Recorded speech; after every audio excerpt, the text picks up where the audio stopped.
Southern California, good afternoon, and welcome to another edition of the SoCal Supreme Sports Show. Today we have ourselves a jam-packed show as we have a smorgasbord of an episode to get into, such as the Lakers unfortunately losing in heartbreaking fashion to the Celtics.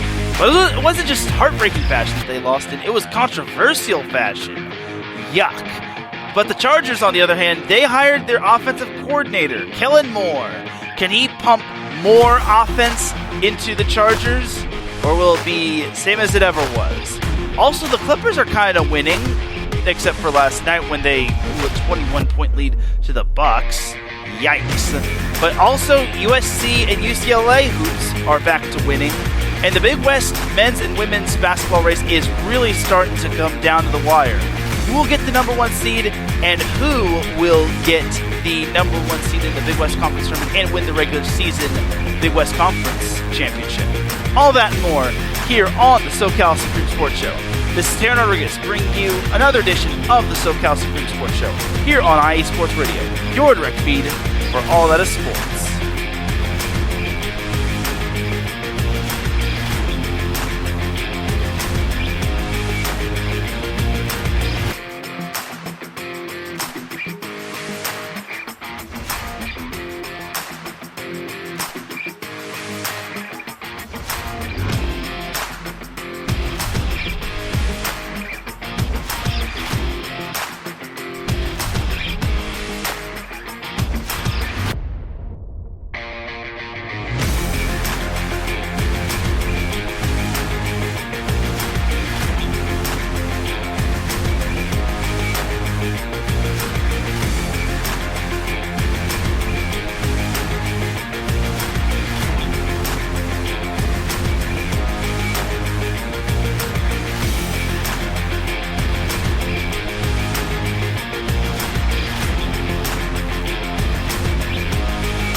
And welcome one, welcome all to another edition of the SoCal Supreme Sports Show.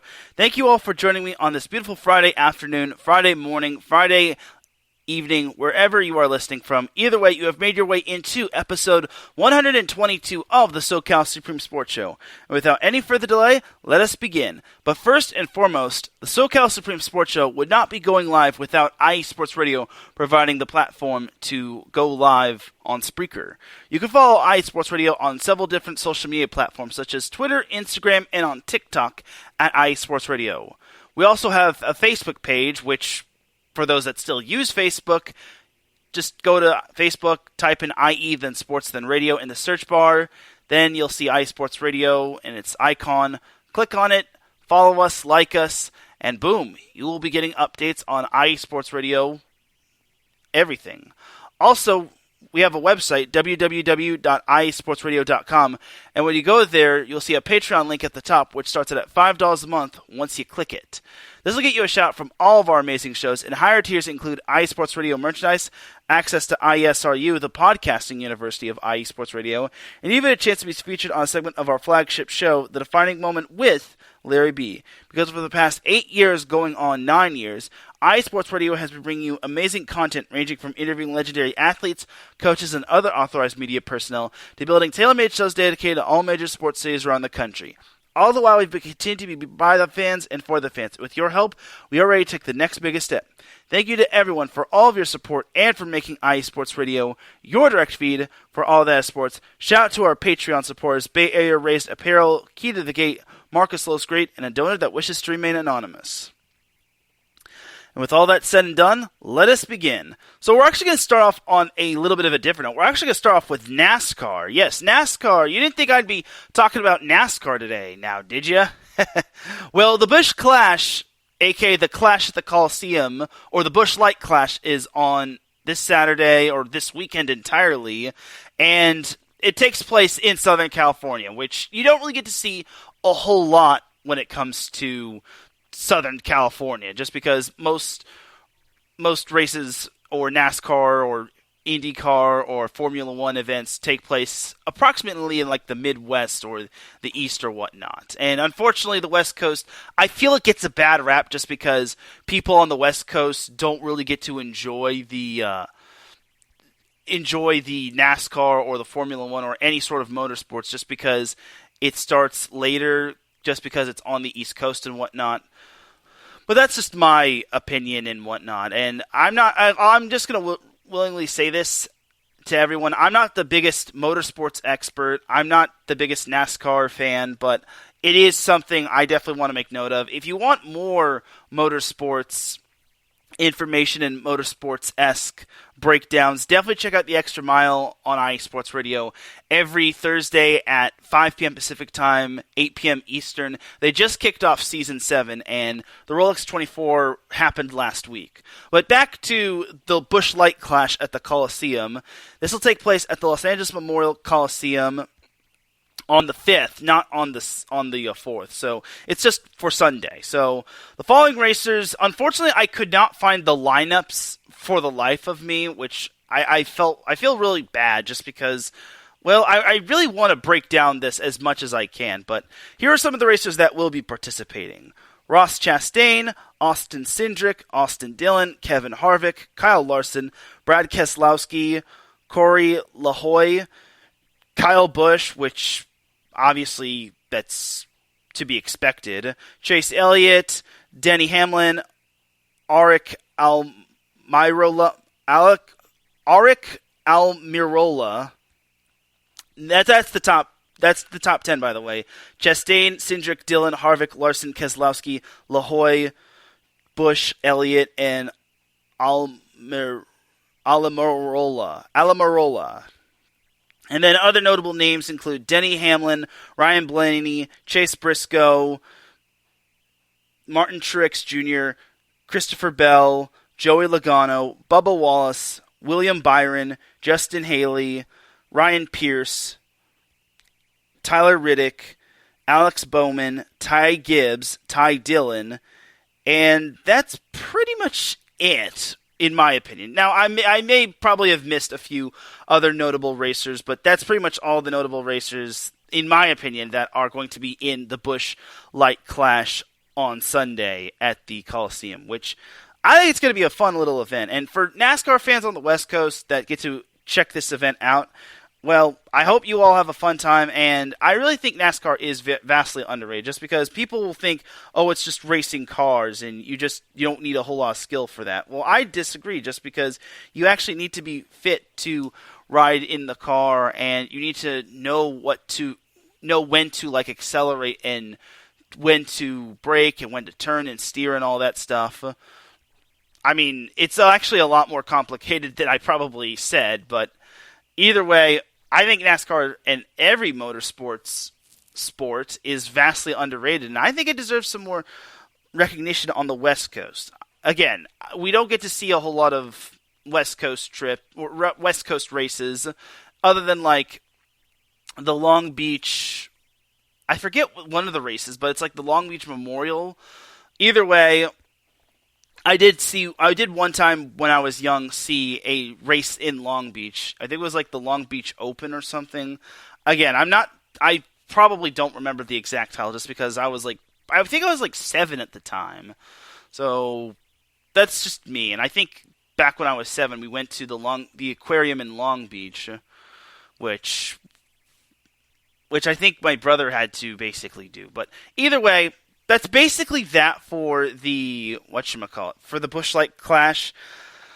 For the Busch Light Clash, I actually do want to pick a winner for this. I actually do want to put more effort into this and to actually possibly hope that someone pulls out something. Just because I just want to just talk 5 minutes about the Busch Light Clash and then just go on to something else.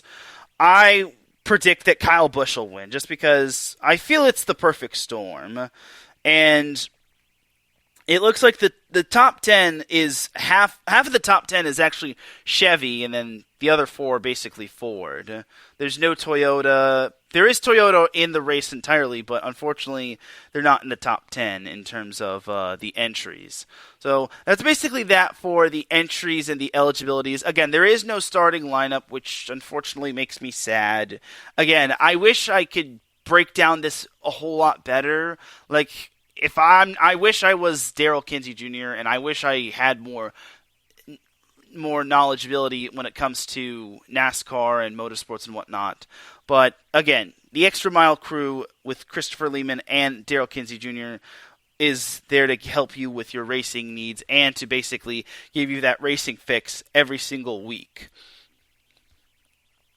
So that's that for the Busch Light Clash right there. So I just wanted to quickly get into that, and it also does not help that I don't have any more information. I really tried scouring the internet left and right to find out more information on the Busch Clash, but unfortunately it was to no avail, and it made me sad face. But it's all good.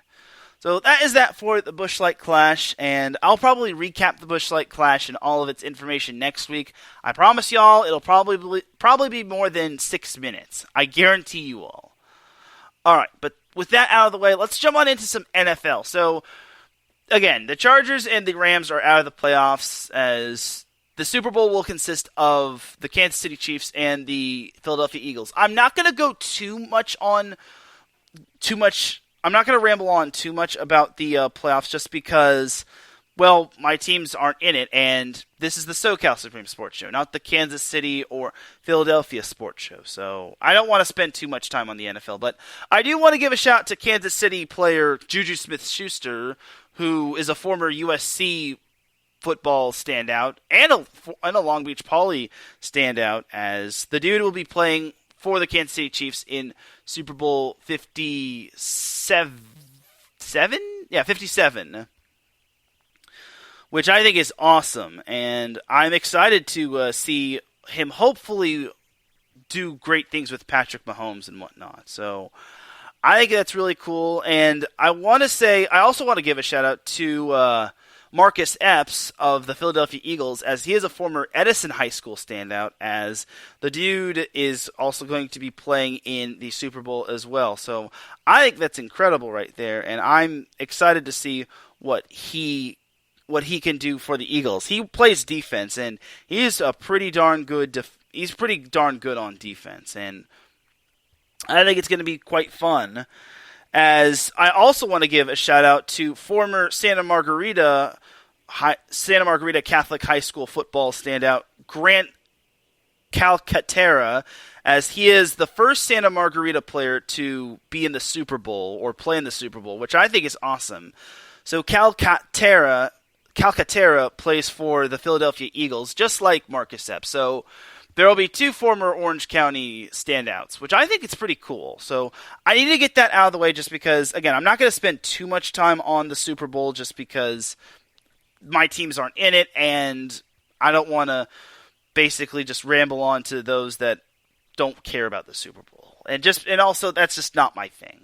So that's pretty much that for the Super Bowl former Southern California player shout-outs. So to the Chargers, they actually just recently hired their new offensive coordinator, as on the Tuesday after they lost in the wild card round, they got rid of Joe Lombardi, and then they hired just this past week, Kellen Moore, which I think it's a pretty good hire, honestly. It's a very good hire. So he was the former offensive coordinator for the Dallas Cowboys, but his numbers actually speak to high volume. So as the offensive coordinator for the Dallas Cowboys from 2019 all the way to 2022, or all the way to the end of his tenure with the Cowboys being just 2 weeks ago, the Cowboys ranked second in total offense, second in yards per game, third in points per game, third in total first downs, third in EPA/per play per PFF, or Pro Football Focus, and then fourth and third down percentage. That's already a promising sign, just because, first of all, those are some darn good numbers if you ask me. And honestly, he did that with Dak Prescott. Now, Dak Prescott isn't really the worst offensive coordinator or the worst quarterback, but 95% certain Justin Herbert is better than him. Yes, Prescott has the playoff wins, but he hasn't really taken that next step, and he's been in the league for quite some time. So Kellen Moore will be coming over to the Chargers, and I think this is great. And another good thing we can all expect from Kellen Moore is he's going to utilize the run game. I mean, look at what he did with the Cowboys when he had Ezekiel Elliott, when he had Tony Pollard. He turned Tony Pollard from a no-name running back, well, I wouldn't say no-name running back, but into a running back too who is getting just as equal carries as Ezekiel Elliott, which I think is huge right there. So I think for the Chargers, utilizing Austin Eckler and Joshua Kelly efficiently is going to be huge. And it's not just going to be just throw the ball or check down, check down, check down. It's going to be like an entire offensive efficiency. So I really think the Chargers offense is going to really step up. Because you also have to remember, the Chargers were third to last in rushing yards ahead of the Bucs and the Texans, which I think is sad.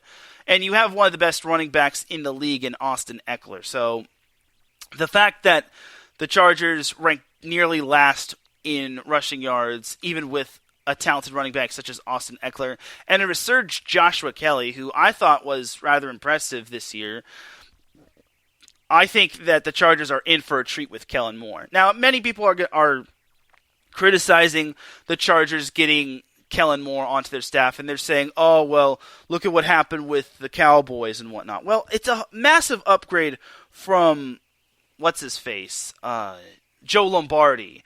I really think that is a really good upgrade. The only way they probably could have done better is maybe Joe Brady, but I think Kellen Moore is a big knockout is a big home run right there. It's a grand slam, and honestly,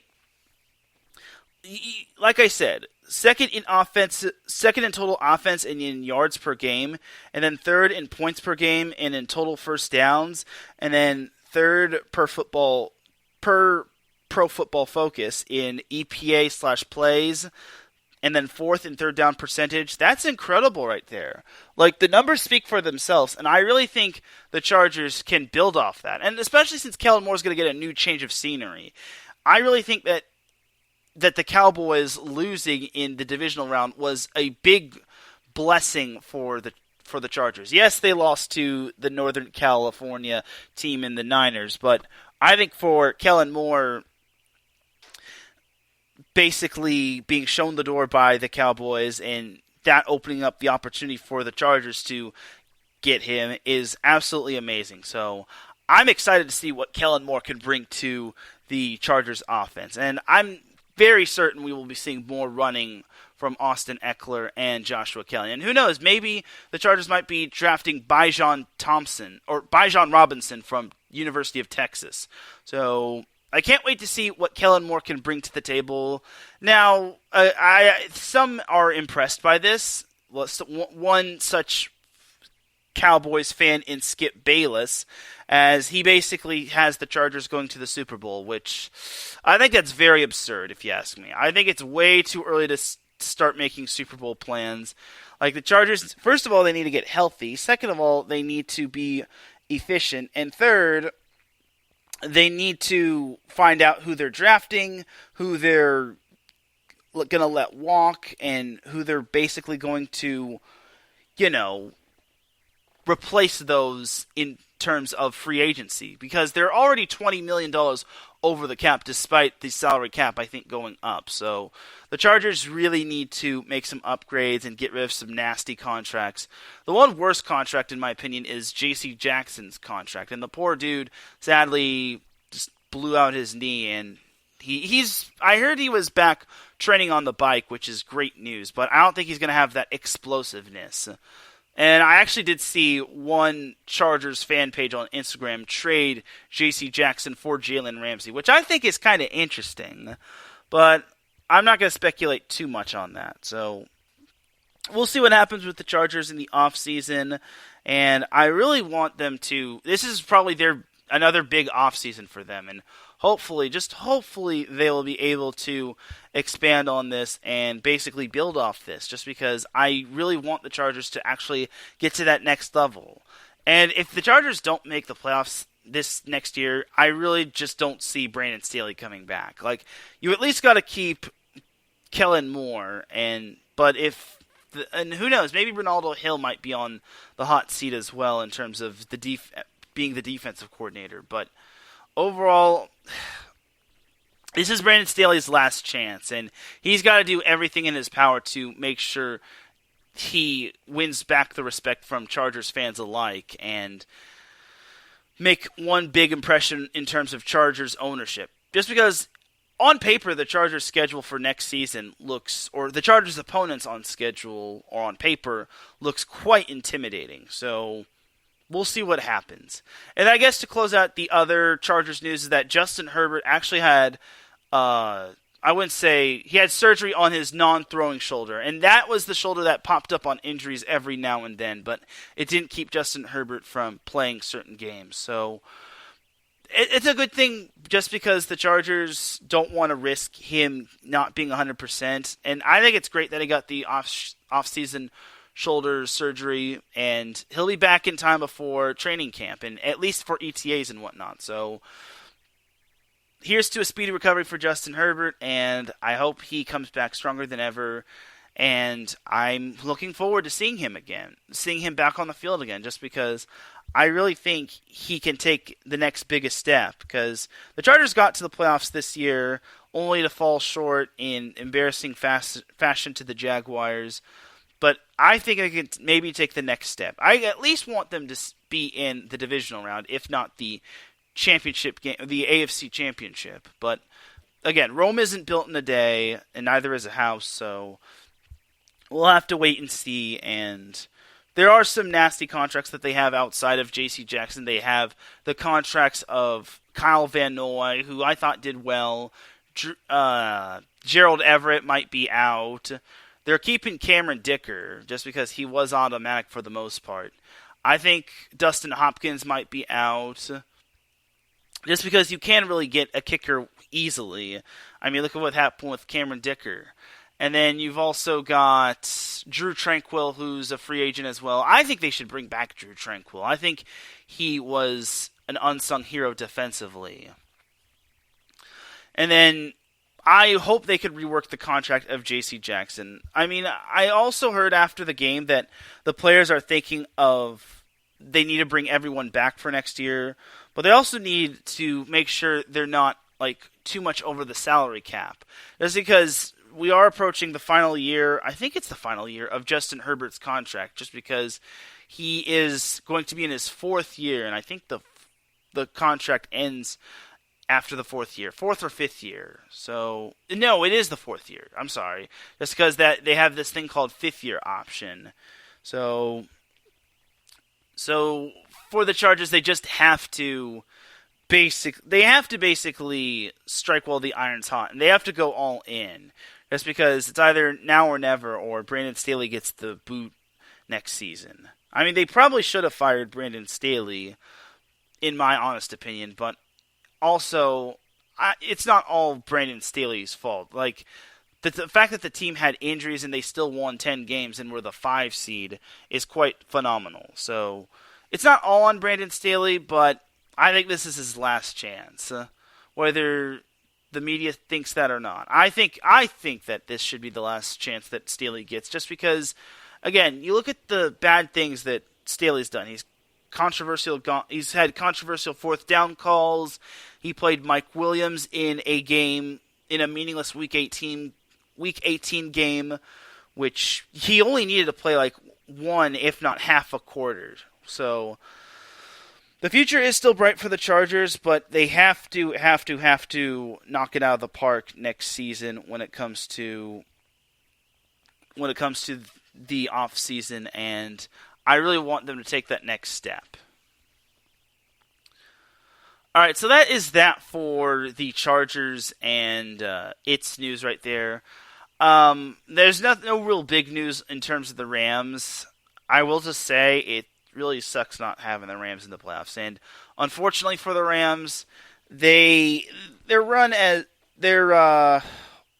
their run as a reigning Super Bowl champions is starting to come to an end. And I remember the good times. I remember last year, it was this past Monday, where it was the 1-year anniversary of the Rams beating the Niners and knocking them out of the playoffs, which I thought was pretty amazing. I enjoyed seeing, I don't know about you Rams fans, but I kind of enjoyed seeing the Niner Nation or the faithful being left heartbroken, especially for the Niners fans that were at SoFi Stadium. I thought that was pretty funny. So I'm sorry if I have a sick sense of humor, but honestly, it is what it is.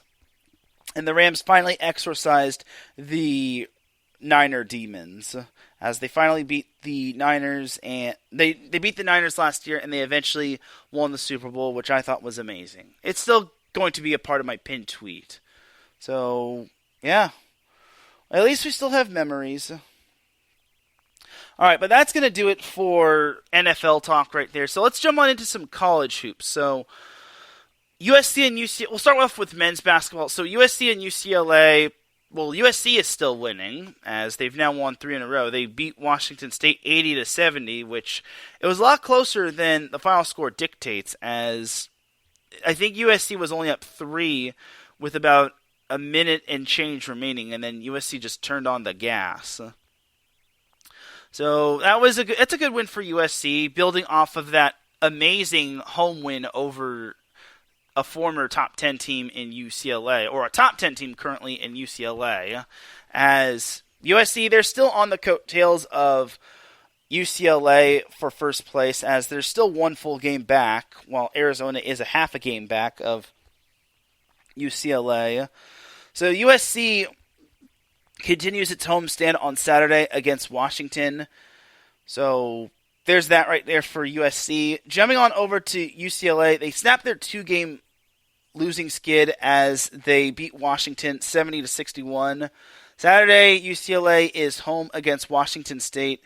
Next week, USC and UCLA will have the Oregon schools at Oregon, as UCLA plays in Corvallis against Oregon State on Thursday, and then plays next Saturday against Oregon, and then USC plays Oregon next Thursday at Matthew Knight Arena, and then they play in Corvallis against Oregon State, which is certainly going to be a big pair of matches. At least the Oregon games for UCLA and USC.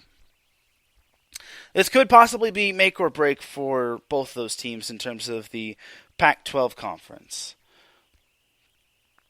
But UCLA is still holding on to that top spot in the Pac-12. And unfortunately for UCLA, losing to Arizona, not last week, but the previous week, it bumped them down to number 9 while it boosted Arizona up to number 5, which it doesn't really make too much sense. Arizona is still behind UCLA in the Pac-12 standings. I understand that UCLA lost to Arizona, but it's on the road, and they beat Arizona quite nicely the first go-around. So, yeah, that's a little bologna sausage if you ask me. So jumping on over to some, Mountain West Conference action. So San Diego State, the good news is they are officially ranked this week, as they just beat San Jose State last Saturday, 72-51. That's the great news. The bad news is San Diego State did get the memo that they're not as invincible as they thought they were, as they lost to Nevada on Tuesday, 75-66. And what's funny is that one person on Twitter said every time San Diego State is ranked, they always tend to poop the bed or pee the bed. And I think that's what San Diego State did. They pooped the bed on Tuesday against Nevada. And as a result, Nevada's only 1 game back of San Diego State. And also as a result, San Diego State is not alone in the Mountain West Conference first place position. That honor is also belongs to Boise State. And I could also see San Diego State getting bumped out of the top 25 just because, well, losing to Nevada isn't really the best impression you want to have on the top 25 committee. So for San Diego State, they return to action tonight against Boise State. That's a 6 p.m. start time. This is the battle of first place here, and this could not be any bigger of a match for San Diego State. And I really, really, really hope that those Aztecs bring it, just because I don't want to see them losing 2 in a row after they were ranked. Like, it seems to happen quite a bit for San Diego State. They find a way to get ranked, and then they find a way to poop the bed and make the top 25 regret that decision instantly. So they have to beat Boise State tonight, like, if they want to have any sort of chance of salvaging their way into being in the top 25 and to remain in first place in the Mountain West Conference. So that's that for the Mountain West Conference on the men's basketball side. Jumping on over to the West Coast Conference. Poor LMU. Unfortunately for LMU, they ran into the biggest buzzsaw in the world as they lost to BYU at Smith Fieldhouse in Provo, 89-61.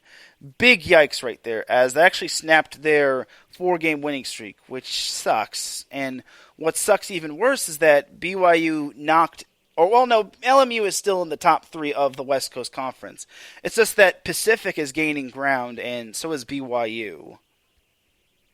So that is a bummer that LMU lost that in horrible fashion, but they have a chance to bounce back as they play San Diego on Saturday. Next week is a huge week as LMU hosts St. Mary's, number 18 St. Mary's, and they also hit the road to Santa Clara. And then the following week they host Gonzaga, which is going to be the biggest grudge match of the world. And then they close out the season against Pacific at home, and then Pepperdine at Pepperdine. Speaking of San Diego, the Toreros sadly got slammed by Portland 80-61, and they also lost to San Francisco 94-81, which, yeah. And as a result, San Diego is sadly tied, or no, not tied. They're the second worst team in the West Coast Conference, which really sucks. And like I said, they're hosting LMU on Saturday, so the Toreros better be ready for the Lions, just because these Lions you don't want to sleep on. And then they've got Santa Clara next Thursday, and then they've got Pacific at Pacific on Saturday, and then the following week, not the following week. The last 3 games are going to be brutal because they have St. Mary's, Gonzaga, and Santa Clara to close out the season. That's a brutal end to that schedule. And it doesn't get any better because they also play Santa Clara next Thursday as well. So San Diego doesn't really have too many easy games outside of Pacific. So here's hoping that those gutty little Toreros can get the dub. And then Pepperdine, in terms of the West Coast Conference in men's basketball, has not really had it really great. They are still winless in the West Coast Conference. They lost to Pacific last night, 81-72. And then last Saturday, they lost to PCH Cup rival LMU, 84-70. So it's been hard times for the Pepperdine Waves, as Saturday they host Portland, and then next Thursday they host BYU, and then Saturday they head down to San Francisco to take on the Dons of San Francisco. So that is that for the West Coast Conference right there. At least LMU is showing great guns, and it makes me happy. So I'm glad there's one SoCal team in the West Coast Conference that's doing it big. Then we got to go over to Cal Baptist in the WAC. So Cal Baptist sadly suffered a heartbreaker against Southern Utah. They lost 72-71. Which, man, CBU or California Baptist had so many opportunities to win that game, but they just could not put it away. And then last Saturday, they lost to UT Rio Grande 64-58, as the Lancers are on a 2-game skid, which is no bueno. This Saturday, they are still at home against Abilene Christian. Next Saturday, they host New Mexico State in their homecoming, which I think that's a perfect game to have their homecoming. It won't count toward the West Coast Conference. Oh no, it will. I'm getting New Mexico State and New Mexico mixed up, so my bad. As for CBU, they are in the middle of the pack of the Western Athletic Conference. So it's not looking too great for the Lancers, as they are 3.5 games back of Utah Valley, but they're a far 3.5 games back of Utah Valley. So we'll see if those Lancers can do it big in the West Coast Conference, or not the West Coast Conference, the WAC tournament. And then jumping on over to the Big West Conference to close out men's basketball action. So we had quite a bit of fun matches as UC Santa Barbara edged out Cal Poly 68-62 to stay atop of the Big West Conference standings. Long Beach State escaped Fullerton with a 70-67 lead.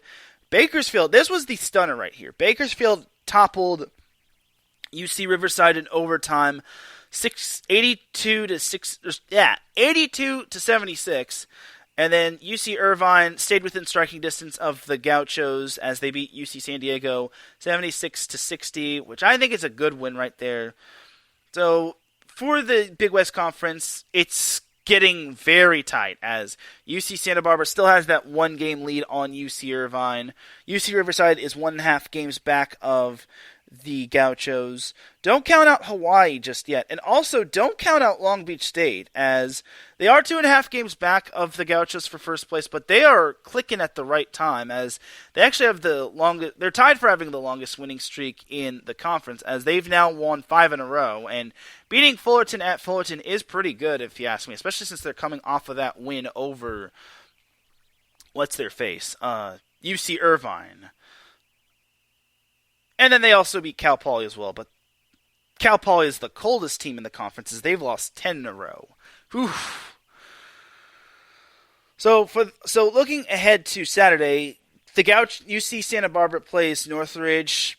I'm fairly certain, and this is no disrespect to Northridge, I'm fairly certain the Gauchos will take care of business. As for UCI, they will be heading down to the 562 to take on Long Beach State, which I think that's kind of a big matchup right there, just because I think Long Beach State is much better than the first time around. So, then if you remember the first go-around between UC Irvine and Long Beach State, let's just say UC Irvine tore Long Beach to shreds. But this time around, I think it could be a whole lot closer than it needs to be. And Mike Pat thinks he's so funny in the chat room. He says, SoCal sports suck. Oh, okay. And I know he's just kidding, but honestly, yeah, you say that, but I'm pretty sure, can the DMV really hold a candle to SoCal sports? I don't know about that one. So, but we'll see. As they say in this world, talk is cheap, and you better back that talk up with some action. Anyway, other than Mike's antics, so UC Riverside is back in action on Saturday at Cal State Fullerton. And then Long Beach State, like I said, they play UC Irvine. And that's pretty much that for the top teams in the Big West Conference. Again, the Big West Conference is pretty much a 3-horse race between Santa Barbara, Irvine, and Riverside. But Long Beach State's starting to click at the right time. And remember, they are the reigning regular season Big West Conference champions, and you can't underestimate Long Beach State. The only thing I will say is that not having Joel Murray just does not, it sucks. And Mike Pat says, this DMV absolutely cannot hold a candle to SoCal. The Lakers along own all DC franchises combined. Exactly. So that is that for the NCAA men's basketball side of things. Jumping on over to the NCAA women's basketball side of things. So USC finally, I wouldn't say finally, they beat a ranked opponent for the first time since beating Stanford, as they stomped all over Colorado on Sunday, 71-54, which I think is big time right there. And then last Friday, USC sadly fell to Utah 83-73, but that's a tough place to win at. And Utah is darn good. They're number 9 in the nation, so it's no shame in losing to Utah. But like I said, USC winning at least one match between Colorado and Utah was big time right there. So I think for USC, they are I would say they're clicking at the right time, but I think that they're playing so much better, and I think they're adapting well to the Pac-12. So tonight, USC hosts Arizona State, which Arizona State is dead last in the Pac-12. USC has to pounce while they can. And Sunday's matchup against Arizona, that's going to be an interesting matchup, just because Arizona does have the same record as USC, but I wouldn't say it's going to be a walk in the park. I mean, the entire Pac-12 is so legit. And Stanford is still atop of the Pac-12 standings, while Utah is still up there. And then Colorado, I think, is still doing pretty good as well. They're doing great guns. And same with Arizona. I can't really say the same for UCLA women's hoops, as last week was such a rough week. Last Friday they lost to Colorado at Colorado 73-70 in overtime, and that's just sad right there. That's just a bummer. And then in the last 20 seconds of the game, UCLA lost to Utah. Number 9 Utah beat number 8 UCLA 71-69. So, oh man, that's a rough week for UCLA women's hoops. Again, it seems like they always lose the close ones. Like, losing to both of these teams by a combined 5 points, big yikes right there. And then they lost to Stanford. They were within striking distance of Stanford. It's just that Stanford kicked it into high gear in the fourth quarter. And then the South Carolina loss, they were right there with them through 3 quarters. And then, unfortunately, South Carolina kind of turned on the Jets. So, unfortunately for UCLA, last week was such a tough week, and tonight they get an even bigger challenge. They host Arizona, number 22 Arizona, as well. Now, while I say that's going to be a challenge, UCLA and Arizona are right there with one another in terms of the Pac-12 standings. They're both 6-4, and they're 3 games back of Stanford. I don't know if UCLA can actually win the Pac-12 at this point. They're going to need to play some darn good basketball at this point, but there's still plenty of time. And then they still have the NCAA tournament, so we'll see what happens with the Lady Bruins. But I think tonight would be a big win for the Bruins, just because they've lost 2 in a row, and they want to avoid that third loss. So they have to get up off the mat, and they have to get out there and kick some booty. I'm just saying. So that's that for Pac-12 women's hoops. Jumping on over to some Western Athletic Conference hoops. I talk about how California Baptist lost a heartbreaker to Southern Utah. The women's basketball team lost a heartbreaker to New Mexico State 62-61, which really stinks because they were coming off of a pair of good wins over UT Arlington and Stephen F. Austin on the road. And this now kind of puts CBU further behind the 8 ball in terms of the WAC, as they now are 2 games back of Southern Utah, and they're now a half game back of Stephen F. Austin. So for CBU, it's not really the worst thing in the world, but it's not really the best thing in the world, as Saturday they host Sam Houston State, and then next week they hit the road to take on Abilene Christian and Tarleton. So at least the Lady Lancers are still doing somewhat good, but that loss last night, that's brutal right there. And then jumping on over to the Western Athletic Conference, Pepperdine sadly took an L to St. Mary's 62-55. And then LMU hasn't really fared much better, as they lost to Pacific 69-61. And then San Diego, which is the best SoCal team in the West Coast Conference, they beat St. Mary's last Saturday 67-54. And they also beat Pacific last Thursday 64-67. So they're on a 2-game winning streak, which I think is cool, as Saturday they will host BYU. They have a 3-game homestand against BYU, LMU, and Pepperdine. So we'll see what happens with that winning streak, just because San Diego, they're not in the worst position by any means, but they're not really in the best position in the West Coast Conference. They're 4th in the West Coast Conference, but they're a very far 4th from Gonzaga and Portland. But at least they're not terribly bad, but they're probably one of the worst of the best. I mean, they're right behind BYU, but still, when you're trailing the conference leader by 4.5 games, then yeah, you've got some major splaining to do. And then jumping on over to San Diego State on the women's side,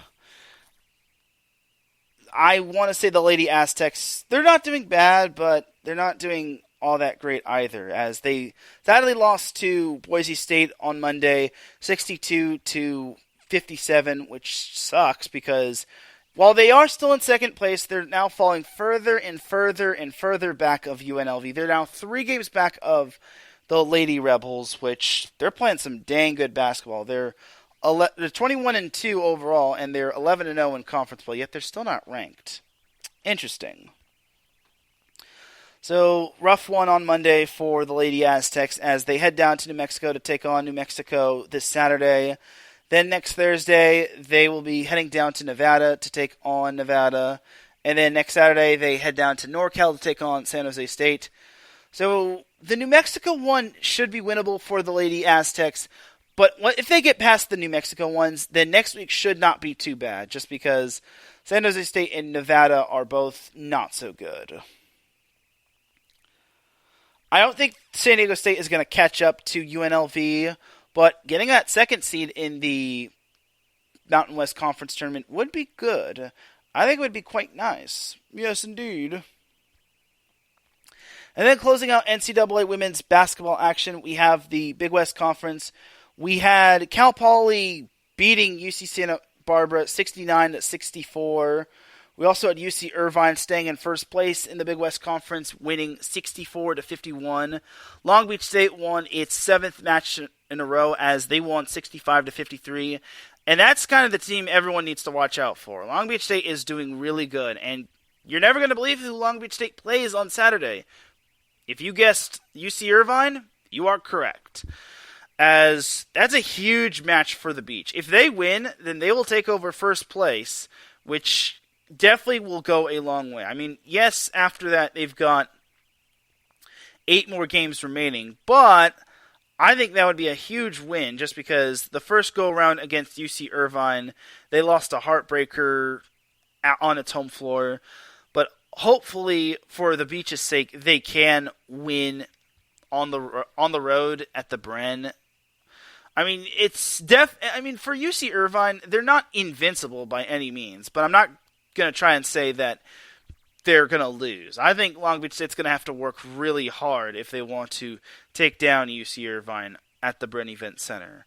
And as for UC Santa Barbara, that loss last night to Cal Poly really set them back because now they're 1 game back of Long Beach State, and now they're also 2 games back of UC Irvine as the Gauchos play Northridge on Saturday.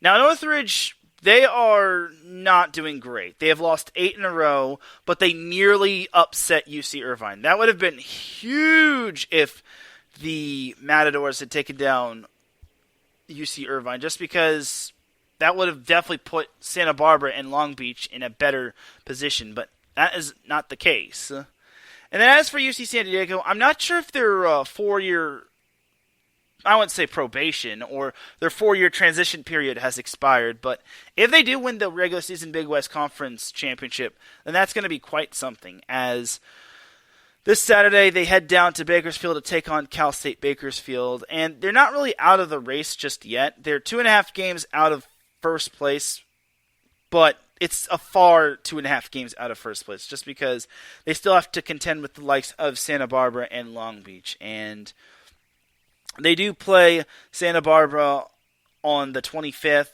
and then as for Long Beach, they do not play them. So that's that. But they also play UC Irvine on the 23rd. So the week of the 23rd and the 25th, that's a huge week for UC San Diego. And that's a huge pair of matchups right there, just because they're going to have to win one They're going to have to win one at home, and they're going to have to win one very far on the road. And then the only other team, the only other team that's even close, only other SoCal team even close to UCI Long Beach State, UC Santa Barbara, and UCSD is Cal State Fullerton. And unfortunately, they're not in the position where they want to be. But what can you do? All right, so that is that for all of the college women's hoops as well as the college men's hoops action right there. So I guess we can jump on into some NBA before I take my break. So I really dreaded going into the NBA just because, well, the Lakers sadly lost to the Boston Celtics on last Saturday. They lost in heartbreaking fashion, and when I mean heartbreaking fashion, I mean heartbreaking fashion. As they lost to the Sea Boys 125-121 in overtime. So it wasn't the Lakers losing was what disappointed me. Like, the Lakers gave it their all, and they almost won that one. Unfortunately for the Lakers, they kind of got robbed as it was tied late in the fourth quarter, and then LeBron James was driving to the hoop. He missed the layup, but he definitely got hit on the arm, but there was no call, and the refs were right on top of it. And that was sad right there. It's like, how do you miss that call? And it wasn't just that call that the refs missed. The refs called a foul on Dennis Schroeder. I think it was Dennis Schroeder. Yeah, Dennis Schroeder, when he barely even touched the ball, and the dude went down to the ground. And like, he was about ready to react, and then he lost his balance and went onto the ground, and then he got teed up, which I think it's stupid. You give it technical just because a guy lost his balance and went to the ground. Even if he didn't mean to go onto the ground, and he was just going on to the ground just because he didn't want to unleash his anger, he did that just because he didn't want to react. Like, I think that's horrible right there. And then Anthony Davis got whistled for a foul, and he didn't even touch the guy. So all these bad calls in terms of the Lakers was just so horrible, and I'm just so disappointed at the reffing. And what's worse is the NBA referees put out a statement saying we made it saying via paraphrasing, we made a mistake. We should have looked at it. We should have had referees who were right on top of it make the call. But it's too little too late. So basically the Lakers got gypped out of that win, which I said it last week. If the Lakers were going to win, they needed to win that game. I don't care how the rest of the season goes. The Lakers, as a fan, they need to beat the Boston Celtics. No ifs, ands, or buts about it. But it also did not help that Pat Beverly gave the Celtics an and one.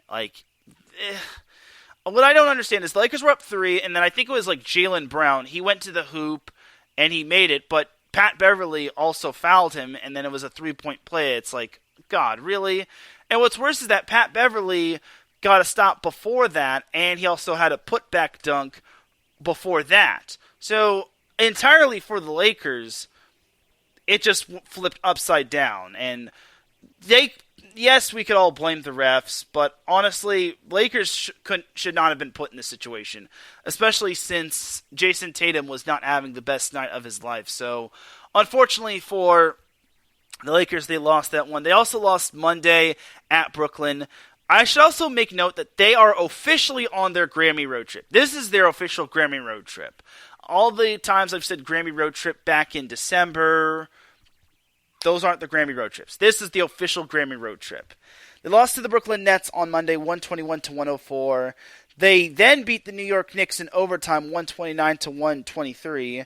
And then last night against the Pacers, they made a great comeback and wound up beating the Pacers on the road, 112-111, which I think is awesome. And Anthony Davis put 31 points in, which I think was amazing. And LeBron James is getting closer and closer to breaking Kareem Abdul-Jabbar's record, which I think is awesome. And I can't wait to see, or hopefully see, the Lakers or LeBron James do that sort of thing, just because I think it's going to be history. And while many of us Laker fans obviously don't like LeBron, I think it's safe to say that there won't be another LeBron James, and we gotta appreciate his greatness while we can, just because He's a phenomenal player, and it's just going to suck when he does retire. But we'll see what happens with the Lakers going forward. And I guess he is only 63 points away from breaking Kareem's record, as the next games for the Lakers are against the Pelicans tomorrow, and they've got the Thunder on the 7th, which is Tuesday, and then they've got the Bucks on Thursday. So I imagine he'll probably be getting it against the Thunder or the Bucks. It depends on which LeBron we get in terms of the Lakers. So as for the Lakers themselves, they are back at it tonight against the New Orleans Pelicans. Or I'm sorry, not tonight. Saturday, when they play the New Orleans Pelicans at New Orleans, which, well, the Pelicans have kind of been the little night and day sort of thing, as the Pelicans have sadly struggled. And there's no easy way to say that to all Pelicans fans. They are 10th in the Western Conference, which would make them eligible for the play-in game. But right on their coattails are the Los Angeles Lakers. They are one game back of those Pelicans. And if there's ever a time for the Lakers to beat the Pelicans, now would be the best time. As the Pelicans have lost 10 in a row. 10 in a row. The Lakers cannot be that team that snaps the Pelicans out of their losing funk. And it would be huge just because the Lakers would get closer and closer to that play-in spot. And honestly, I think that would be great, and it would show the growth of the Lakers, especially since they might be getting some more trades. Davidson Crooks, if you all follow Fast Break, he put out a video saying that the Lakers should go after, I forget who were the players on were on the Charlotte Hornets, but I think it was like Gordon Hayward and whatnot, in exchange for draft capital. I'm on the fence on that one, and honestly, I guess they can go after those players, but it's like, it's 50-50. Lose draft capital, or get players that possibly have some prime left. But we'll see. And then as for the Clippers, well, they lost a heartbreaker last night to the Milwaukee Bucks, 106-105. Them losing was them losing was not the thing that disappointed me. Them blowing a 21-point lead and then losing was what disappointed me. And it's like, come on, Clippers, you're better than this. And then Tuesday, they barely beat the Chicago Bulls, who were battered, beaten, and bruised, 108-103, as the Clippers are also on their Grammy road trip as well. Then on Sunday, the Clippers got stomped on by the Cleveland Cavaliers, 122-99. Then on Saturday, last Saturday, they beat the Atlanta Hawks, 120-113. So for the Clippers' sake, they are beating up on some of the weaker teams, which is good, but they're eventually going to have to beat some of those bigger and better teams. This Saturday and Monday, the Clippers head down to the Big Apple to take on the New York Knicks and the Brooklyn Nets. And then after that will end their Grammy road trip as the Clippers play the Dallas Mavericks on Wednesday, and then they host the Milwaukee Bucks next Friday. So the hits are going to start coming for the Clippers as their next 1, 2, 3, 4, 5, 6, 7, 8, 9, 10, 11, 12. 12 opponents are above 500, barring any setbacks happening to those teams, like the Warriors, who are the Warriors are 500 and better. So their next 12 opponents are 500 or better, as unless something happens, now they're going to have to go on a little bit of a gauntlet streak. And they're going to have to really prove themselves, just because they just can't be beating up on the small teams. They have to actually beat up on some of the better teams in this league as well. That also includes actually holding a lead and beating the Milwaukee Bucks. Yes, it was on the road, but you just can't blow a 21-point lead. I thought lead blowing was supposed to have left with Doc Rivers. I'm just saying, Clippers. But on the bright side of things for the Clip Show, I promise you all I will never say that again. Anyway, but I promise you all the Clippers are, I'll give them this, they're doing better than the Lakers. But when it comes to the number 3 seed all the way down to the number. Actually, maybe not the number 3 seed, but the number 4 seed. The number 4 seed all the way down to where the Oklahoma City Thunder is at. Only 3 games separates the Lakers from 3rd place all the way to 4th place. That just goes to show how much parity there is in the NBA. I may not be too fully focused on the NBA just because the Lakers are complete hot garbage. No offense, Laker fans, but it's the truth. But I will say it's kind of refreshing to see the Lakers are actually doing decent. I mean, last year when they were at the halfway point or the All-Star break, they were slightly better than what they had with Frank Vogel. But now it's all about, can they finish strong, and can LeBron and company stay healthy? That still remains to be seen, but we'll see what happens going forward. And that's pretty much going to do it about the NBA. We'll take ourselves a quick little commercial break to rest my voice. When we come back, we've got some NHL talk, and then we've got quite a number of dum-dums of the week. So you are listening to the SoCal Supreme Sports Show here on IE Sports Radio, your direct feed for all that sports. We'll be right back after this. Some say that Indiana is just a flyover state. Flatlands and cornfields, barns and country roads. What if I told you Indiana is the crossroads of America? What if I told you in all other states, basketball is just basketball?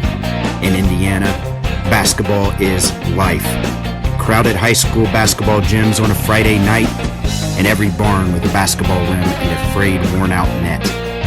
If you're interested in the heartbeat of America, and if you're interested in sports, if you have Hoosier running through your veins, the Crossroads Pod with Aaron X is made for you. Powered by IE Sports Radio, your direct feed for all that is sports.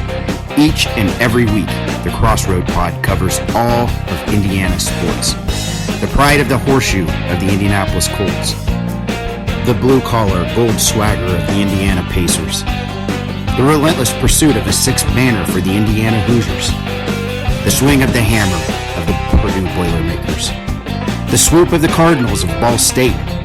The summoning of the echoes of the Notre Dame Fighting Irish. The growl of the Bulldogs of Butler. The intensity of an Indiana fever. The chop of the Indianapolis Indians. At the Crossroads Pod, if it is Indiana, we've got you covered. More than cornfields. More than country back roads. The Crossroads of America.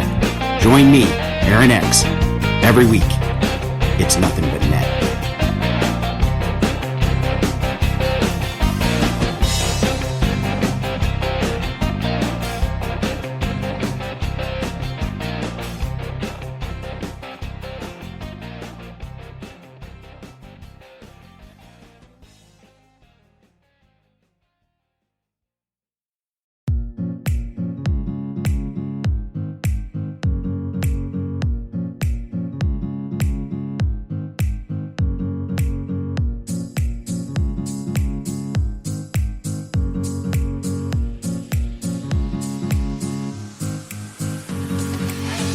Sports fans, are you looking for a sports show that maybe isn't 100% about sports?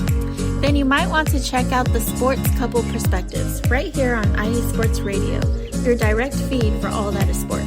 Most sports shows cover only scores and stats, and while we're not opposed to that, we dig a little deeper into sports issues and some of the hottest topics in athletics. In addition to sports, we take a journey through my neck of the woods, pop culture, with movie reviews of both sports and non-sports films. Speaking of pop culture, make sure to participate in our game nights, where we quiz each other on our specialties, and you, the listeners, can win IE Sports Radio apparel.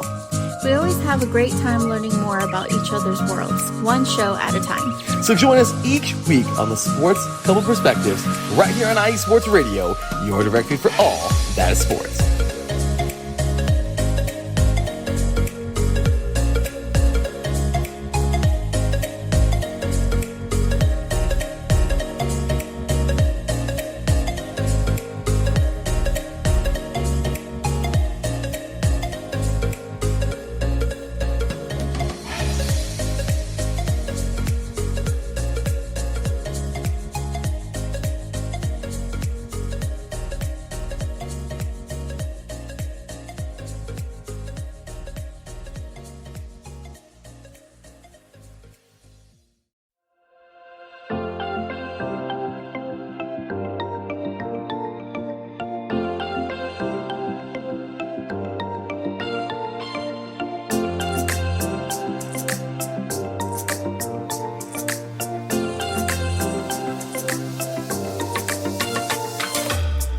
Are you a fan of Buffalo sports?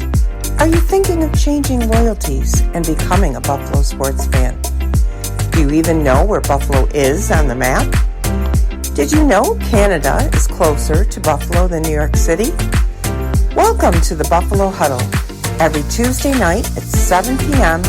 Eastern Standard Time and 4 p.m. Pacific Coast Time on IE Sports Radio, your direct feed for all that is sports. I'm your host, Patty Bax.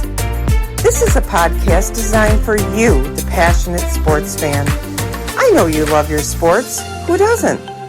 I cover Buffalo sports and so much more by bringing in the human elements.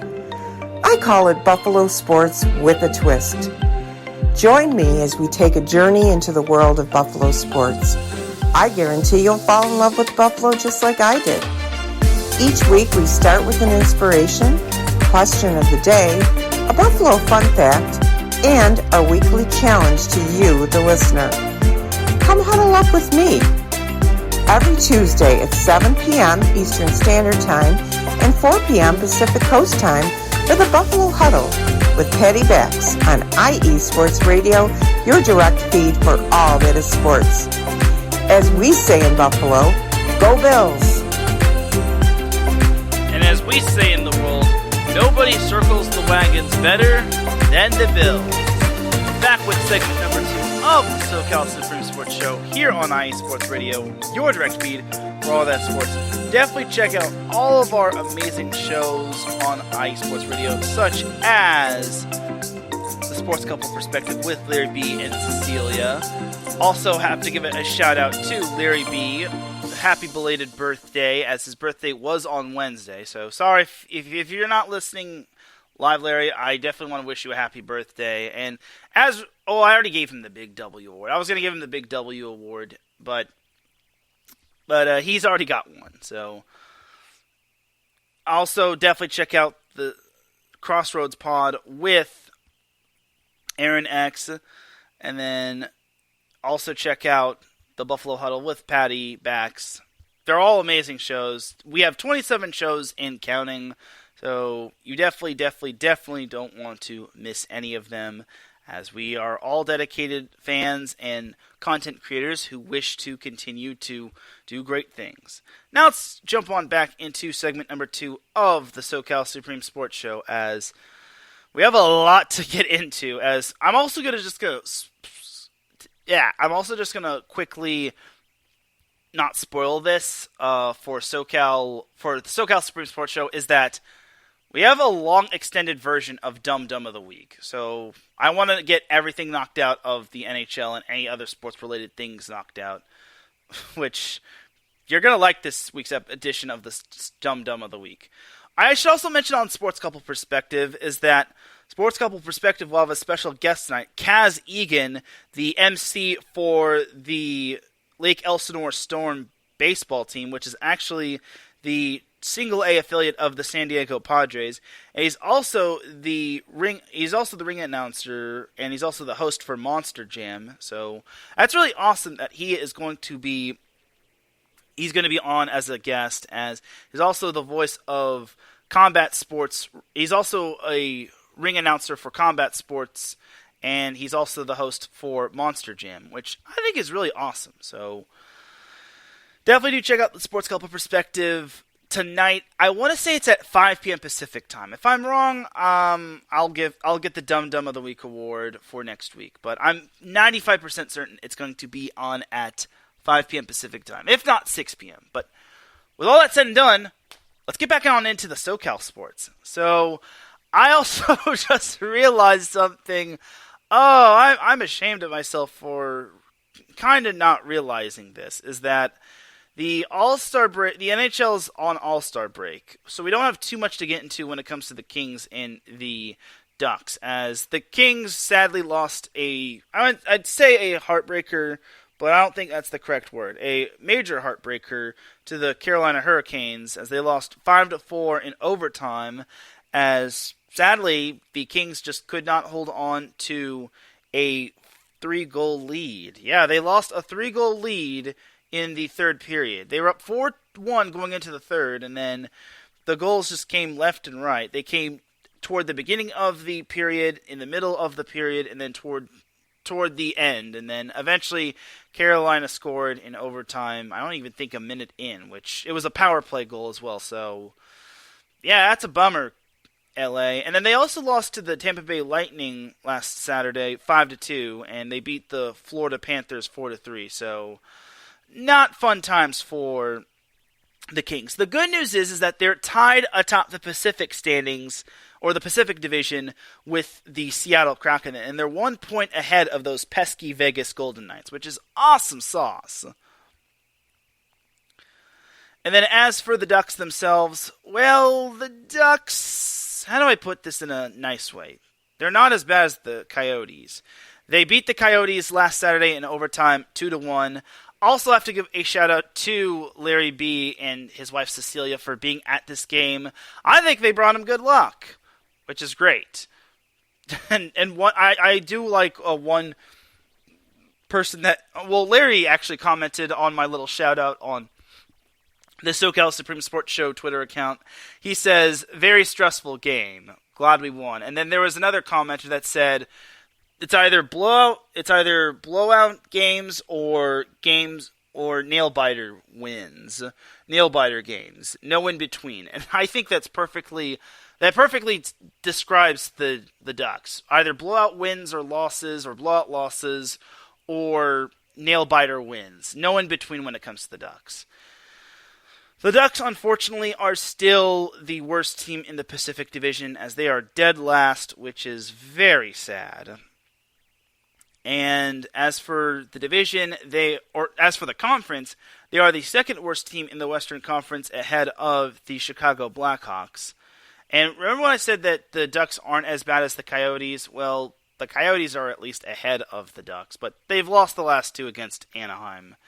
And then as for the league, the Ducks are still the third worst team in the league, ahead of Chicago and Columbus. So at least the Ducks have some sort of momentum going into the All-Star break, as they've surprisingly won 3 in a row. They beat the Coyotes on the 24th, they beat the Avalanche last Thursday, and then they beat the Coyotes last Saturday as well. So when the Ducks return, they will play the Dallas Stars, which will be on Monday. So this All-Star break isn't going to be like a vacation, that's for sure. But they at least got to get their you-know-whats together. And then as for the Kings, they will return to action next week, as they'll be done with the All-Star break. Well, actually, no, they'll be back in action next week when they take on the Pittsburgh Penguins. So I won't have too much to talk about in terms of the Kings, as they've got the Penguins next week, and then they'll go from there. So that is pretty much that for all of NHL action. I think that's pretty much it for everything SoCal sports related. Before I go, I have to give out the Big W Award and the Dum Dum of the Week awards. So the Big W Award, this is actually a tough little decision for, actually, I didn't really ultimately prepare for the Big W Award. Like, what's an act that someone, I guess the Big W Award will go to the Los Angeles Chargers. If I had to give an award out, I'd give it to the Los Angeles Chargers, just because, well, they actually hired a pretty good offensive coordinator. And honestly, it's not the worst hire. I think it's probably the best hire as well, just because it certainly is a massive upgrade from Joe Lombardi. But I think for the Chargers, they're kind of deserving of the Big W Award. They didn't really botch the hiring process, and the fact that they hired Kellen Moore, who is an offensive guru, I think is quite interesting, if you ask me. And I think maybe, just maybe, they can turn that offense around. But time will tell. But I guess the Chargers will get the Big W Award. Again, I didn't want to not do a Big W Award. I think the Chargers did something decent Do I still think it's inexcusable for what happened in the playoffs?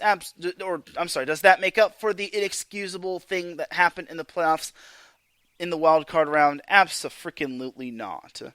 But for the Chargers, they get the big W of the week, which is good stuff right there.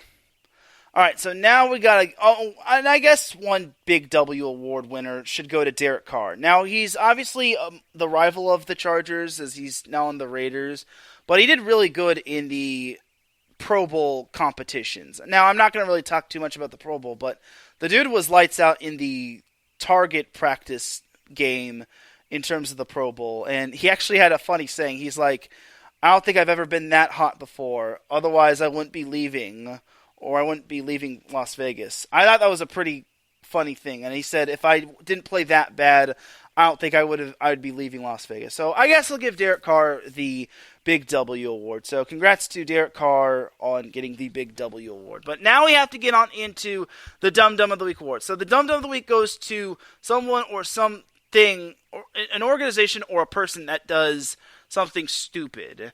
Or does or says something stupid. And it could be anyone. It could be someone that just says something bad, or someone that basically just makes a decision that is absolutely terrible.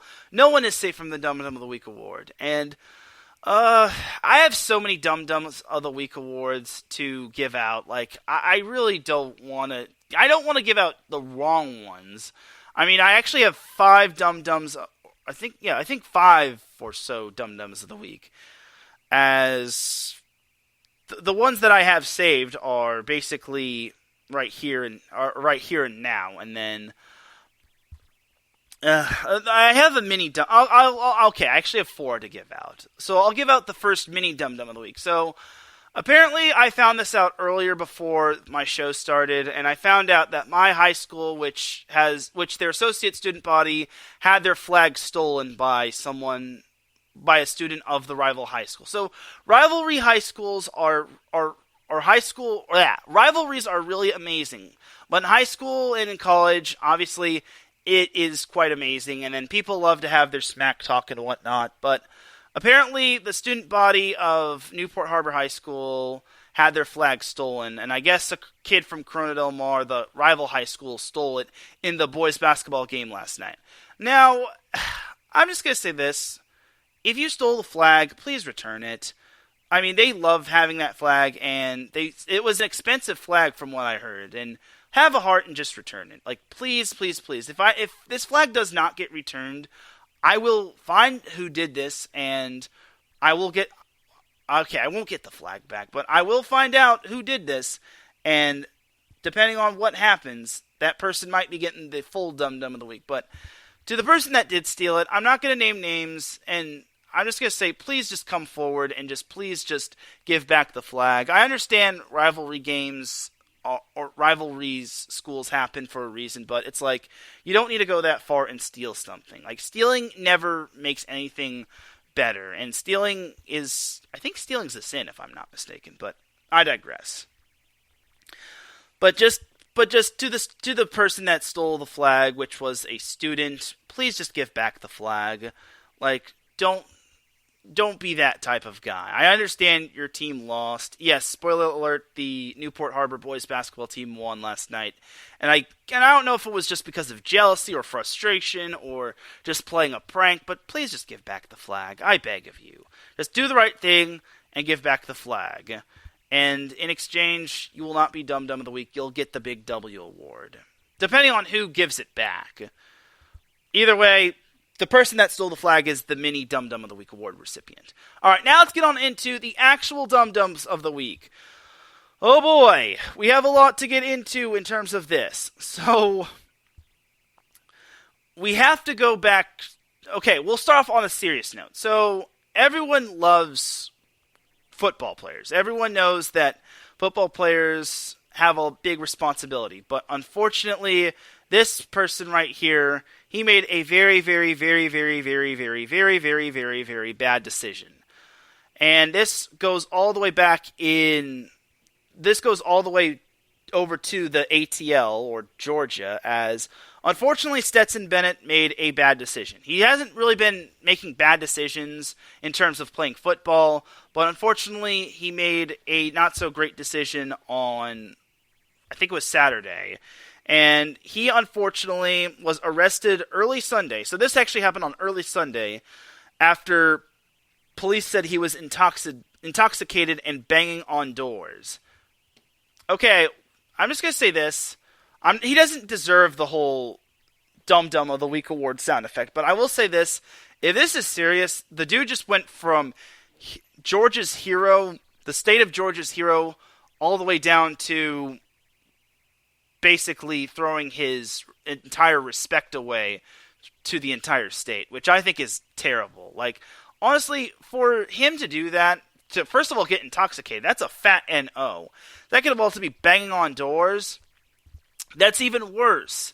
So I'm not going to give Stetson Bennett the Dum Dum of the Week award sound effect, but I will say this. I do pray that he does get better. I pray he learns from this, and more importantly, I just hope he gets the help that he needs, just because this is not a thing to be laughing at. I understand he's not going to really be in the NFL, and he didn't partake in the Senior Bowl just because he's a senior citizen. JK, he's not a senior citizen. He's 25 years old, and he's probably too old to be playing in the NFL, but I digress. But the fact that he did that is absolutely mind-boggling. It's disappointing. And the dude was a Heisman finalist. And the fact that he is not setting an example for people that look up to him is absolutely disappointing. So that's why Stetson Bennett gets the Dum Dum of the Week, for basically being intoxicated and for banging on doors and having the police getting involved. So I hope the charges aren't serious, but I hope he definitely learns his lesson.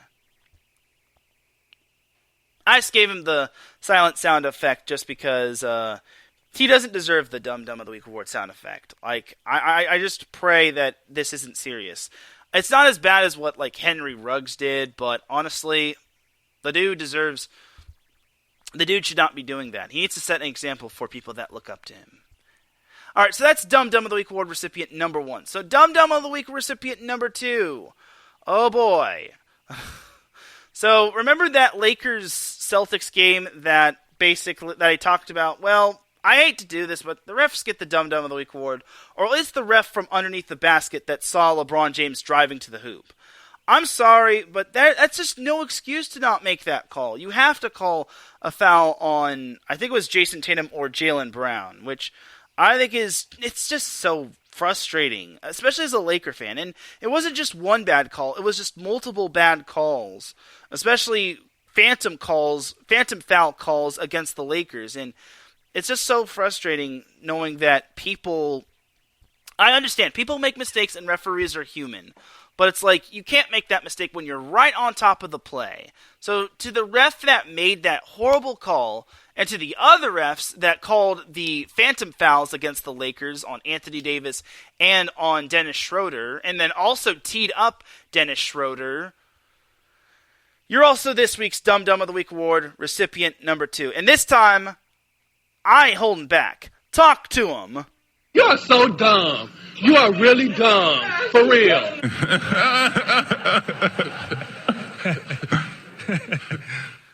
And then I guess another mini Dum Dum of the Week award goes to Pat Beverly. Now, again, one more mini Dum Dum of the Week award, then I'll just move on to the main Dum Dum of the Week awards. So, Pat Beverly was a legend in that game. Okay, I obviously mentioned what he did was wrong. Obviously, him giving the Boston Celtics the and one to tie the game up, and then eventually not getting, and eventually seeing the Lakers lose after that. But I think he got teed up before the overtime period, and that was his first technical. But his second technical foul was very legendary. The dude brought out a camera onto the court from the bench to show the referees, and then he got teed up a second go around, and then he got kicked out. Because once you get your second technical foul, you're gone. It's like getting a second personal foul in the NFL, depending on, like, taunting and whatnot. But Pat Beverly literally brought out a camera, and he partially gets the big W award, but he also gets the partial dum-dum of the mini dum-dum of the week award, just because he can't be losing his cool like that. He can't be making silly mistakes like that. But the reason why he only gets the mini dum-dum of the week is because he was part of the reason why the Lakers nearly won that game. So for Patrick Beverley, you get the mini dum-dum of the week award recipient, and for all your antics for basically having that and one, which gave the Celtics the tie, and then that technical foul, which saw you lose your cool, your first technical foul, and then also the technical foul where you brought a camera onto the court, which is, you just can't do that. So Pat Beverley gets the mini dum-dum of the week award, as we'll give him a little Kawhi Leonard laugh.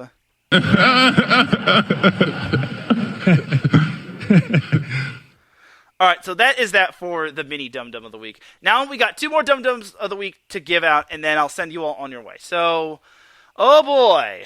Now we got to take this back to Sunday. Sunday, oh boy. So actually, no, last week, earlier in the week.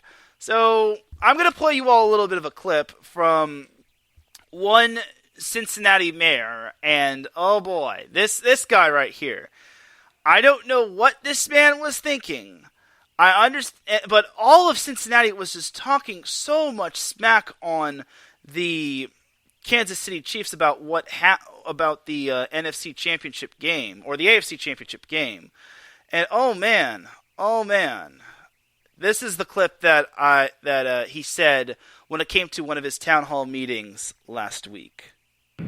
Whereas at last year's game, the Bengals scored more points than the Chiefs, resulting in a Bengals victory. Actually, I don't think this is the full clip, but I do need to play the full clip about when it came to the Cincinnati mayor, and oh man, I gotta find the full clip on this. I think this is it. All right, so here's the full clip of Cincinnati mayor Aftab Piraval and what he said about the Kansas City Chiefs and the AFC Championship game. Good afternoon, Cincinnati. I have a proclamation from the desk of the mayor. Be it proclaimed, whereas the Cincinnati Bengals are headed to Burrowhead Stadium for their second consecutive AFC Championship game. Whereas at last year's game, the Bengals scored more points than the Chiefs, resulting in a Bengals victory and a Chiefs loss. Whereas Joseph Lee Burrow, who's 3-0 against Mahomes, has been asked by officials to take a paternity test confirming whether or not he's his father. Whereas all season long, Cincinnati has been on a path of destiny, fighting it out to overcome anyone who stands between them and a Super Bowl win. And whereas Kansas City is named after its neighboring state, which is, just kind of weird. Now, therefore, I, Aftab Piraval, Mayor of the City of Cincinnati, do hereby proclaim January 29th, 2023 as They Gotta Play Us Day in Cincinnati. Thank you.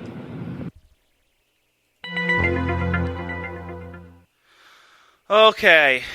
I don't know where to begin with this whole speech. Oh my goodness. I didn't even know this guy was stirring the pot with this, but it wasn't just Cincinnati Bengals players talking smack like Eli Apple.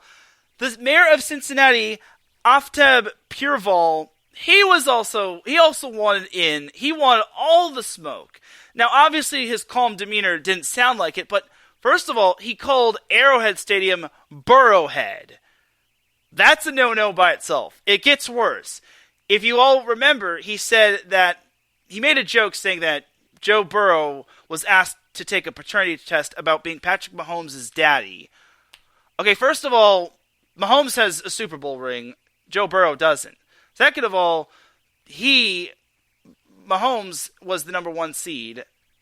The Bengals were the 3 seed. And third, you can't just say that after just 3 games. Yes, it's 3 games, but it's like, why are we skewering stats and making jokes like that, dude? Oh my goodness. And also, what kind of name is They Gotta Play Us Day?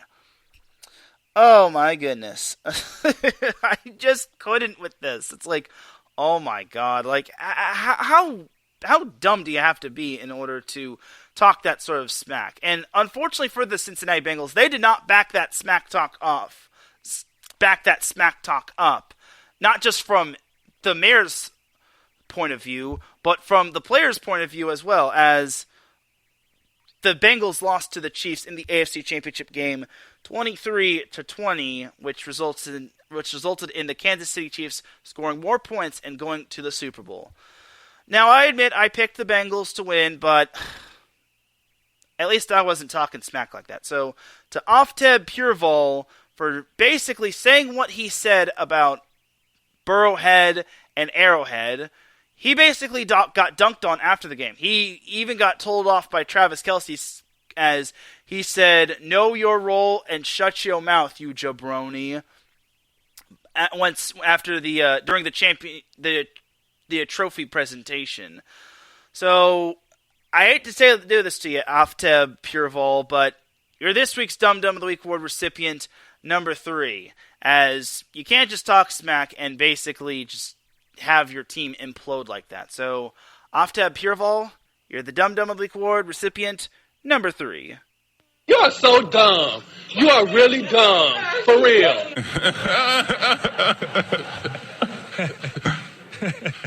And the Bengals players that also talk smack, you get this too. You are so dumb. You are really dumb. For real.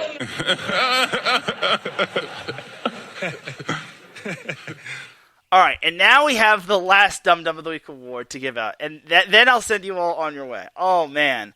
So we all thought that was bad, but this Dum Dum of the Week is probably the one that takes the cake. And some of you might think that this one is not as bad as most people think, but oh my goodness. So there was one time where, I don't remember where it was played, but there was an 18-year-old or 20-year-old that basically played in a Pop Warner football game. Well, I saw something that kind of took the cake a little bit more. So apparently there was a high school team, as it was Churchland High School's girls basketball JV team, as a 23-year-old coach. Get this, a 23-year-old coach. You're gonna like this. A high school team abandons basketball season after a 23-year-old coach got caught pretending to be 13 years old. Let me just tell you all that again. A high school girls basketball team abandoned its season after a 23-year-old coach got caught pretending to be 13. So basically what happened was the 23-year-old coach, I'm not going to say her name. I'm not going to really... You know what? Fine. 23-year-old coach Arlisha Boykins pretended to be a 13-year-old on the team and suited up for Churchland High School's JV team. Okay. First of all, I don't know who to give Dum Dum of the Week award to. Should I give it to Boykins is definitely getting it, but why did anyone not see this? I don't get how administrators did not see this. Where is the varsity coach in all this? Where is the athletic director in all this? Like, how does someone know that not know that a 23-year-old coach who is playing on JV with, like, I don't know, 13-year-olds or 14-year-olds, how did they not catch that? But Boykins, oh my goodness. This is the most blundering Dum Dum of the Week award ever. And the fact that Arlisha Boykins, I don't get why she would want to do that. Like, she's a coach. What coach decides to get the idea, hey, I'm going to dress up as a 13-year-old, suit up for the JV team, and we're going to get this dub? It just doesn't make any sense. Like, what's the logic in that? Why don't these people, like, set examples for their kids? I understand. I don't know what she was thinking. Like, I understand it's a lot of pressure to be a coach, but it's like, why? Parents look up to you. The kids that want to play for your program look up to you. Students, administrators look up to you for what you're doing. I know this is the JV level, but what logic are these people thinking doing this sort of stuff. I understand if this was like Pop Warner and then some random dude entered the game and wanted to help his team win, but it's like this whole thing on the high school level, like, I feel if my brother were here, he'd probably answer the question on if there would be any criminal charges or any charges of that sort of thing. But you just can't do that, dude. That's just illogical. That's not even dumb. It's just straight stupidity. Like, who does that?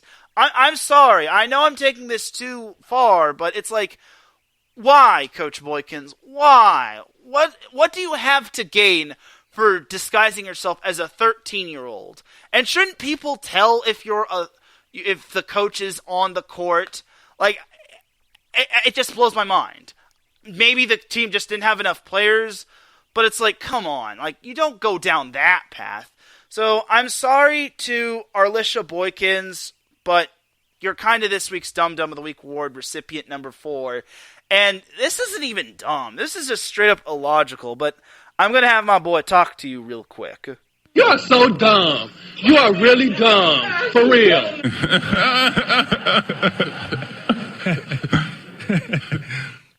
And that, my friends, is all she wrote. I don't think I've seen a whole lot of stupidity like that in the span of a week in quite a while. Like, refs are missing pro refs are missing calls, which could sway the game. Cincinnati mayors are talking smack because they're illogical. 23-year-old coaches are suiting up in a JV game. If it was a varsity game, it would be a little bit more understandable. But a JV game? Really? Seriously? That sort of thing? The list goes on and on. Oh my goodness. What a world we live in, ladies and gentlemen. But before I lose my mind, that's going to do it for this week's episode of the SoCal Supreme Sports Show. Again, I'm not going to try to lose my mind on this, but it is that time for me to get on out of here, because I got to be out of here in about 15 minutes just because I got a men's volleyball match to attend to. An NCAA men's volleyball match to attend to. Yeah, dig? Thank you, everyone, for tuning in to the SoCal Supreme Sports Show. I really do appreciate everybody tuning in. If you listen live, I really appreciate you. If you listen on the playback, I really appreciate you. If you listen at work, on a train, in a plane, in a car, from very afar, here or there, anywhere, with green eggs and ham, with Sam I Am, I really do appreciate you. Shout out to Mike, Pat, and Larry B in the chat room. And also shout out to Patty Bax, who's also listening live while at work, while she's working home from remotely. Stay safe, Patty Bax. I really do appreciate your support for not just this show, but Set Point. I will be back on Monday for Set Point, and I'll also be at Cal State University Long Beach for the Long Beach State Loyola of Chicago men's volleyball match tonight. So keep an eye out for the Set Point Twitter account. But until then, have yourself a great rest of the evening. Have a great weekend. For everyone here at iSports Radio, this is Teran Rodriguez signing off. Enjoy your weekend. Please don't do anything dumb, because I really don't want to dedicate like 20 or 30 minutes to just talking all dumb things. But that's probably a world record for number of dumb dumbs of the week award. But until then, have a great weekend. Stay safe. Take care of yourselves. And I'll see you Monday for Set Point. Just remember, SoCal is for SoCal. Peace!